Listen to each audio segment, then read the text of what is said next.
और देश के कई राज्यों में बरसात और बाढ़ का सिलसिला हालात को खराब किए हुए और ऐसे समय में केंद्र की सरकार ने राहत कार्यों के लिए एक बड़ा फैसला लिया। बाढ़ प्रभावित राज्यों के लिए 2118 करोड़ रुपए की अग्रिम सहायता को अनुमति मिल गई है। बाढ़ बारिश से जहां पूर्वोत्तर सहित कई राज्य बाढ़ बारिश की मार झेल रहे हैं, वहीं केंद्र सरकार बाढ़ से प्रभावित राज्यों के साथ मजबूती से खड़ी है।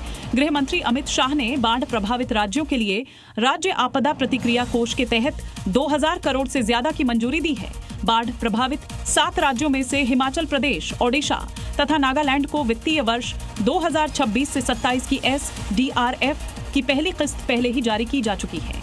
इतना ही नहीं, बाढ़ बारिश से हुए नुकसान के आकलन के लिए अरुणाचल प्रदेश और असम में केंद्रीय दलों की टीम भेजी जा चुकी है।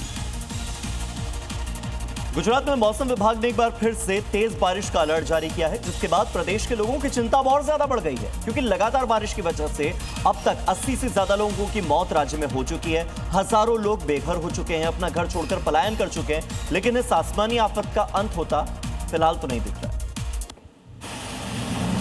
जिसकी गवाही साबरकांठा से आई ये तस्वीरें दे रही है। देवोल इलाके में सैलाब में कार बहती हुई नजर आ रही है। सोसाइटी में हर तरफ पानी ही पानी है और उसमें सैकड़ों टन वजनी कार खिलौने की तरह बह रही है।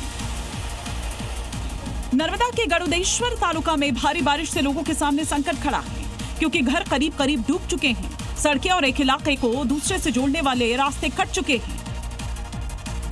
ड्रोन की ये तस्वीरें आफत की सारी कहानी बयां कर रही है।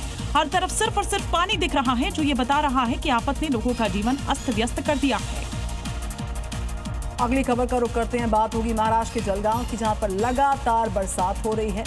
जलमग्न सारे इलाके और इस बीच बाढ़ से पानी से जो घिरे हुए घर हैं, वहां पर मासूम जिंदगियां फंस गई। लेकिन दमकल विभाग के जवानों ने अपनी जांबाजी का, इंसानियत का परिचय दिया और एक मिसाल कायम करते हुए दिल जीत लिया लोगों का।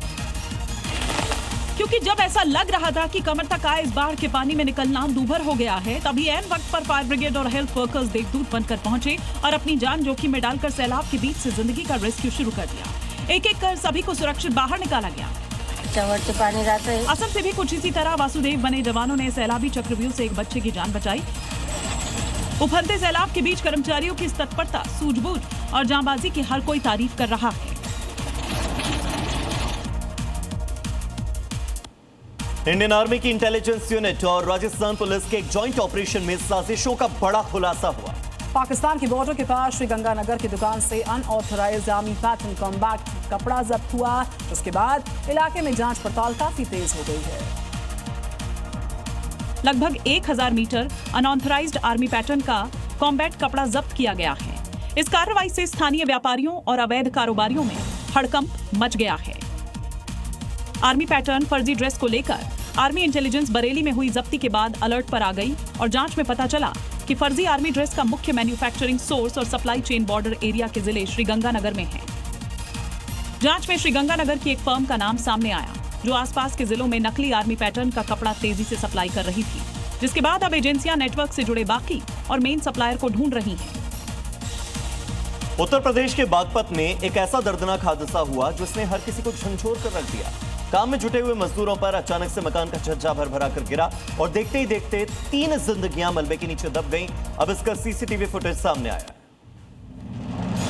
यूपी में बागपत के छपरौली में मकान का छज्जा गिरने से 3 मजदूरों की दर्दनाक मौत के मामले में हादसे का सीसीटीवी वीडियो सामने आया है।